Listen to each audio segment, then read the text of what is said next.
হচ্ছে কিনা, বৃষ্টি এখন তো হয়নি, বিনা কারণে এরকম জল উঠে যাচ্ছে, বিনা কারণে এরকম জল উঠছে। আমরা প্রধানের কাছে এসেছি, প্রধান বলছে মেম্বারের কাছে যান, মেম্বার বলছে প্রধানের কাছে যান, তাহলে আমরা যাবোটা কার কাছে?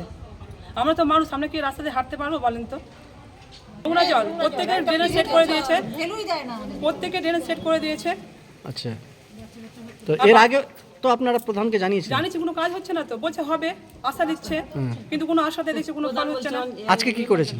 আজকে তো প্রধানের কাছে এসেছি, প্রধান বলছে তোমাদের মেম্বারকে ডেকে নিয়েছে, মেম্বার কিছুতেই আসলো না, মেম্বার বলছে আমরা যাবো না। এবার মেম্বার বলছে প্রধানের কাছে, আমরা কার কাছে যাবোটা কার কাছে? আমরা বলুন, ওরা বলে দিই যে আমরা কার কাছে যাবো, সেখানে যে কাজ হবে আমরা সেখানে যেতে রাজি আছি। কি চাইছেন আপনি? আমরা চাইছি যে ড্রেনটা একটু উঁচা করে মানে যেরকম ড্রেন হয় সেরকম করতে চাইছি। আপনার নাম?